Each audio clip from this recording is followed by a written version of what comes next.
তোমাদেরকে যে জান্নাতের প্রতিশ্রুতি দেওয়া হয়েছে, যে জান্নাতের ওয়াদা দেওয়া হয়েছে, সেই জান্নাত পেয়ে তোমরা আনন্দিত হও, সেই জান্নাত তোমরা গ্রহণ করো, বলুন সুবহানাল্লাহ। এটা হলো আয়াতের সরল অনুবাদ। এবার চলুন আমরা মূল তাফসিরে যাই। কষ্ট হচ্ছে? আল্লাহ কি বলেন? ইন্নাল্লাযীনা ক্বালু রাব্বুনাল্লাহ, নিশ্চয়ই যারা বলে আমাদের রব আল্লাহ, এই কথার উপরে যারা সুম্মাস্তাকামু, ইস্তেকামাত থাকে, দৃঢ় থাকে, মজবুত থাকে। আপনাদের এলাকায় রাস্তা আছে বাজান, এই রাস্তার ধার দিয়ে আপনারা দুই গাছ লাগান, গাছ লাগান, কথা কয় না, দুই ধারে গাছ লাগান না? যখন ঝড় আসে, আইলা, নার্গিস, হুদহুদ, ফনি, ফনি, মিগজাউন, ডানা, মিথিলি, এই যে নানান ধরনের ঘূর্ণিঝড় যখন আবিষ্কার হয়, দেখবেন ওই ঝড় তুফানে রাস্তার গাছগুলো ভেঙে তছনছ হয়ে রাস্তার উপরে পড়ে আছে, কথা বলেন ঠিক কিনা? আবার কিছু গাছ দেখবেন মজবুত ভাবে শিকড় নিয়ে দাঁড়িয়ে আছে, এর নাম হলো সুম্মাস্তাকামু, ইস্তেকামাত থাকা, অবিচল অটল থাকা, দৃঢ় থাকা, মজবুত থাকা। আপনি যখন বলবেন আল্লাহ আমার রব, আমি সেই রবের গোলাম, এই কথার উপরে টিকে থাকতে গেলে আপনার উপরে মামলা আসবে, হামলা আসবে, নির্যাতন আসবে, জেল জুলুম আসবে, হাজারো নির্যাতন জুলুম ইমানদার মুসলমানেরা সহ্য করবে। মুসলমানদেরকে যদি ফাঁসিতে দড়িতেও ঝুলানো হয়, এরপরে মুসলমানেরা কখনো বাতিল জালেমের কাছে মাথা নত করবে না, করবে না, কথা বলেন ঠিকই না? মুসলমান কাপুরুষের জাতি নয়, মুসলমান বীরের জাতি। মুসলমানেরা রবের গোলামি করতে গিয়ে হাসতে হাসতে জীবন দিতে রাজি, কিন্তু কোন জালেমের কাছে মাথা নত করবে? আপনি কি মনে করেন, কি মনে করেন জান্নাত মামুর বাড়ির ডাল গেলে এক ডাবু খাইতে দেবে? কথা কয় না গো। জান্নাতে যেতে গেলে কি বলেন, পরীক্ষা দেওয়া লাগবে না? কথা বলেন না কেন? পরীক্ষা দেওয়া লাগবে কিনা? এই পৃথিবীর জমিনে যত নবী রাসূলদের আগমন ঘটেছে, তারা কি পরীক্ষা দেয় না? পরীক্ষা দিয়েছে।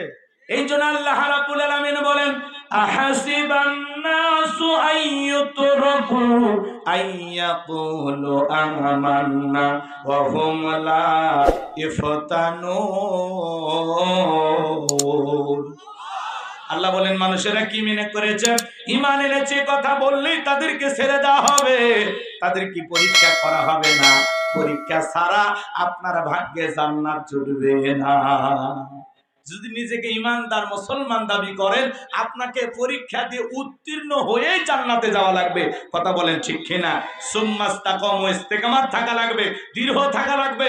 হাজারো বাতিলের আঘাত আসবে, হাজারো জেল জুলুম নির্যাতন আসবে, হাজারো অপবাদ আসবে, হাজারো ধাক্কা আসবে, আপনাকে দাঁড়িয়ে থাকা লাগবে যে আল্লাহ আমার রব, আমি সেই রবের গোলাম। সামনে মিছিল, পুলিশ ধরে নিয়ে যাচ্ছে, তাহলে আজকে মিছিলে যাওয়ার দরকার নেই, কথা কন।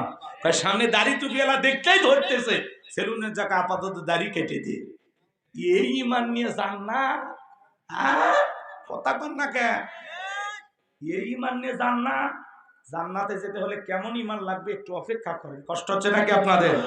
তাহলে ভাইয়েরা আমার, গভীর মনোযোগ দিয়ে কথাগুলো শুনবেন বাজান। তাহলে আল্লাহ রাব্বুল আলামিন বলেন, ইন্নাল্লাযীনা ক্বালু রাব্বুনাল্লাহ,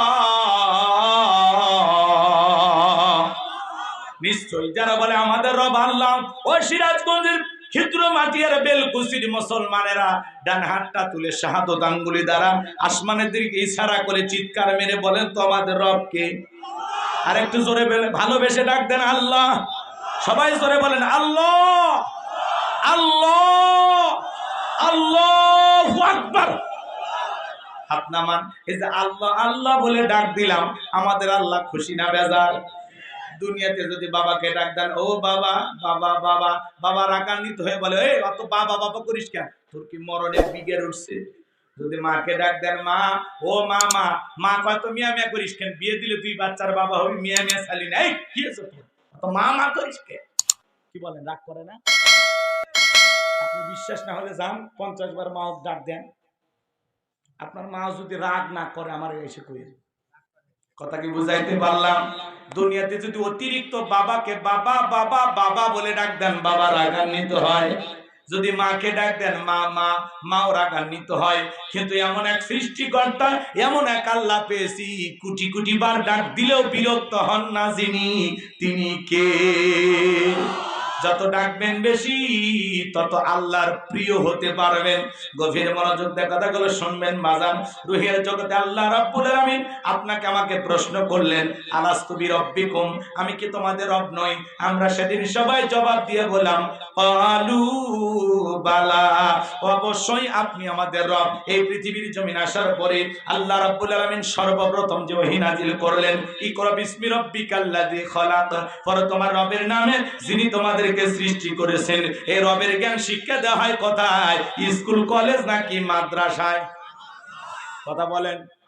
কত ছেলে প্রাইমারিতে পড়াশোনা করে, স্কুলের ব্যাগ কাঁধে ঝুলানো আছে, রাস্তার মধ্যে দাঁড়িয়ে থেকে পেশাব করে আর লেখে। জিজ্ঞাসা করলো, বাবা কই পড়ো? কয় প্রাইমারিতে। তো তোমাদের ওখানে কি পেশাব করা আদব কায়দা শেখানো হয় না? বলতে হুজুর সেই কথা বলতেছেন, প্রাইমারি পেশাবখানা যায় দেখি সারি তাইদারে থেকে পেশাব করে। তার মানে যেমন দেখতেছে তেমন শিখতেছে। কথা বলেন ঠিক কিনা? আর ছোট ছোট মাদ্রাসার বাচ্চারা বৈশা বৈশা পেশাব করে, কি সুন্দর ঢেলে গুলো ব্যবহার করে। বাড়িতে যা মাকে সালাম দেয়, বাবাকে সালাম দেয়। ওস্তাদ বলেছে বাবা পেশাব থেকে পবিত্রতা অর্জন করবা। কারণ কি, এদিক খেয়াল করেন, কবরের ভিতরে কিছু মানুষের শুধু আযাব হবে এই একটা অপরাধের কারণে। যারা পেশাব থেকে পবিত্রতা অর্জন করে না, তাদের কবরের ভিতরে শাস্তি হবে। কি হবে? কবরে আযাব হবে শুধুমাত্র পেশাব থেকে পবিত্র না হওয়ার কারণে। কথা কি বুঝছেন? আপনি 30-40 বছর বয়স, পেশাব করে আস্তে করে উঠে যাচ্ছেন, পানিও নেন না, টিস্যু নেন না, মাটিও নেন না, আছে না নাই? কত ছেলে কলেজে পড়াশোনা করে, পালসার গাড়ি না ঘোরাফেরা করে, রাস্তার মধ্যে গাড়িটা ব্রেক করে টান দিয়া, কথা বোঝে না, সেন্টা টান দিয়া কুকুরের মতো দাঁড়িয়ে থেকে পেশাব করে, বসেও না। এরকম ডিজিটাল অভদ্র আছে না নাই? মনে রাখবেন বাজার, পেশাব করে এরকম দাঁড়ায় তারা পেশাব করে, ওরা পাইছে কুকুরের স্বভাব। কুকুরও দাঁড়ায় পেশাব করে, দুপা মুসলমানও দাঁড়ায় পেশাব করে। কথা কম, খালি পায়ের মধ্যে পার্থক্য, স্বভাব একই। কুকুরও পেশাব করে পানি নেয় না, ওই মানবরূপী মানুষটা আছে না, আস্তে করে ওই জায়গায় রেখে দেয়, টপ টপ করে পেশাব করে প্যান্টটা মাখে যায়, কিছুক্ষণ পরে সুগন্ধি বের হয়।